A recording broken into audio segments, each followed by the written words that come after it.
Welcome to Children's Church. There's an interesting word for the day. The word is perfect. No, I mean, literally, the word is perfect. What does perfect mean? Well, I guess it's really important that we do understand because, Jesus said that we should be perfect because our Heavenly Father is perfect. So, what does perfect mean? I've heard someone say that perfect means that something is complete or it's finished, it's flawless. It's something that is absolutely morally pure, just, and right. Doesn't need anything added to it, doesn't need anything taken away. It's perfect. Well, what was Jesus talking about when he said that we should be perfect like our Heavenly Father is perfect?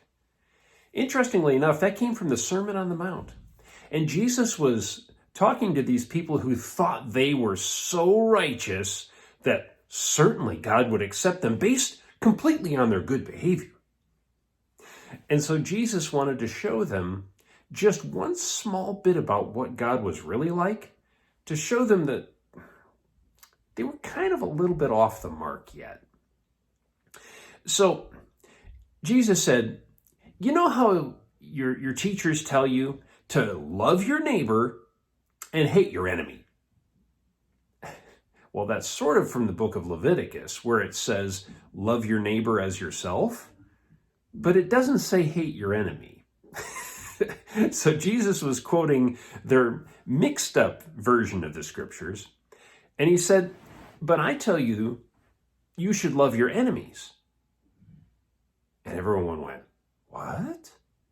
And then Jesus said, and you should pray for those who persecute you.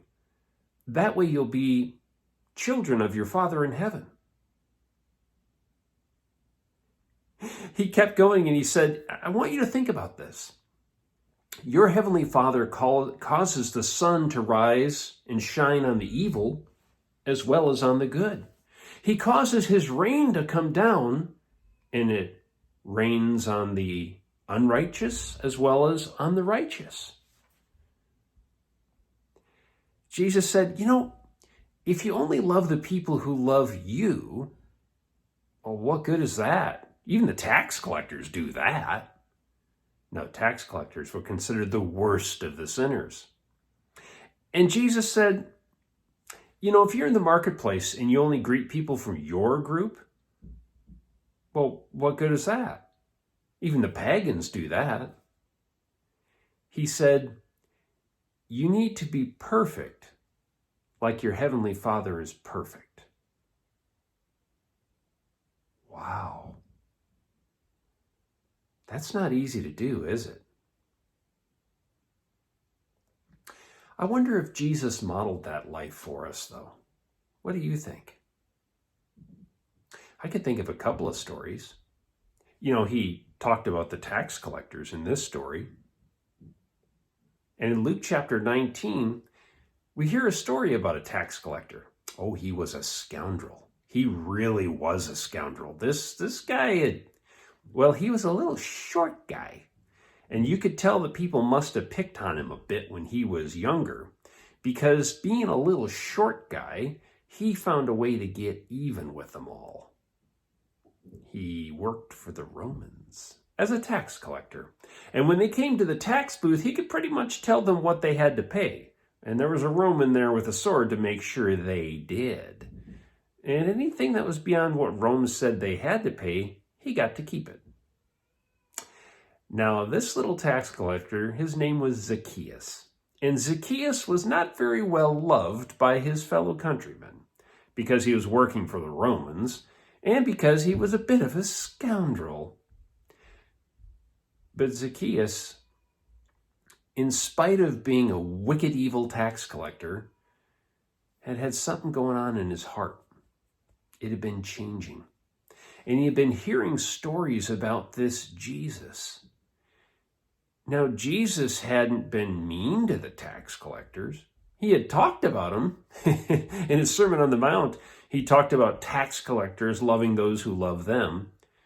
And everybody knew they did. They hung out with other tax collectors and other little buddies who got all into numbers and money, and working for Rome. But Zacchaeus had also heard how there was a former tax collector who was one of Jesus' 12 closest friends. Yeah, that guy Levi, who we also know as Matthew, he had been a tax collector. And Jesus had told him, follow me. And he did. He left everything behind and followed Jesus. And Zacchaeus had been hearing stories about how Jesus had done amazing things. How people who couldn't see, all of a sudden they could see. How people who had leprosy were cured. How people who had been wicked, evil, sinful people had been forgiven and were totally, completely changed. I mean, completely changed. People who had been crazed, demon-possessed were now walking around sane, normal, and healthy and whole and following this Jesus. Oh, he'd heard all about Jesus, but he'd never seen him. And then he heard that Jesus was coming through his town. And more than anything else in the whole wide world, more than all the money he had amassed in his great fortune, Zacchaeus wanted just to see Jesus. He just wanted to see. He didn't even need to talk to him. He just wanted to see him. To see this rabbi, this teacher who didn't hate the tax collectors, but would spend time with them. It was just too good to be true. And when he heard Jesus was coming to his town, he wanted to go see him, but the crowds were so big and he was so small. There was just no dignified way to do this. He couldn't see Jesus, but he wasn't going to accept it. Not getting that close and then, no, he was there, but you couldn't see him. So Zacchaeus did the only thing a little guy could do. He did what all the boys in town were doing. He climbed up a sycamore tree that was growing over the road. And he climbed up in the tree so he could look down from the branches and see Jesus as he walked on by, or actually as he walked underneath. It was not a dignified thing for a man to do. Boys would do it, but not a grown man. Well, the crowd came closer, and Zacchaeus was sitting up there nice and quiet, watching to see who was this Jesus in the midst of the crowd. Well, the crowd may not have seen Zacchaeus, but somebody knew he was up there, because as Jesus came walking by, he walked right up to the tree where Zacchaeus was, stopped, and looked straight up. Made complete eye contact with Zacchaeus, looked right at him. Zacchaeus couldn't have asked for a better view. It was eye-to-eye contact, Jesus seeing him. But then the most crazy thing happened. Jesus looked right into Zacchaeus' eyes and said, Zacchaeus. Jesus knew his name. They hadn't been introduced. Jesus looked right at him and said, Zacchaeus, come down. I'm going to your house today. We're going to have a meal together. Come on down. Zacchaeus scrambled down from that tree. He couldn't believe it. Not only would this Jesus spend time with wicked, evil tax collectors, somehow he knows me. He knows me. And Zacchaeus came scrambling down from the tree and welcomed Jesus into his home. This tight-fisted money grubber, his heart had been changing. He was just looking for someone to accept him for who he was, but not to leave him there. And that's exactly what Jesus offered. Hope, healing, forgiveness. See, God's perfect love does amazing things that we could never imagine. Our anger, our bitterness, our jealousy, they don't change people in a way that we want. They just harden our heart and make it yucky and gross and make us feel awful and small inside. And Jesus' heart wasn't that way. Jesus felt the Father's heart. See, he could see all of Zacchaeus' yuckiness. That was obvious. It was gross. But he could also see Zacchaeus crying out for forgiveness. Forgiveness that none of his countrymen would give him. the forgiveness that God was more than willing to give him. And Jesus went to Zacchaeus' house and he threw an impromptu feast.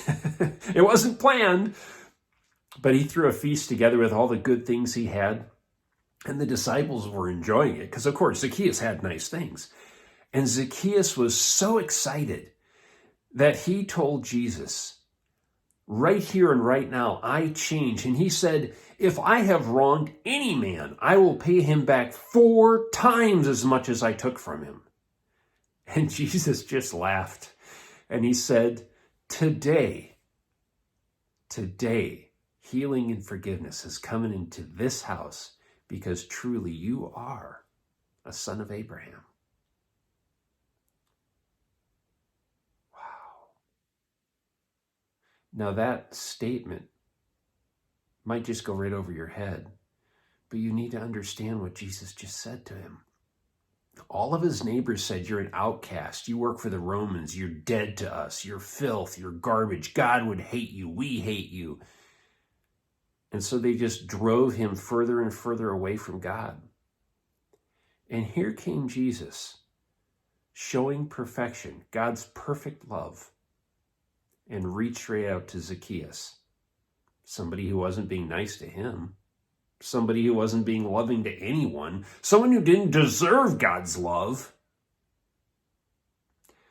But what did God's love do? When Jesus freely gave it, Zacchaeus was changed from the inside out. And that's what God's love can do in other people's lives as well. The question is, are we willing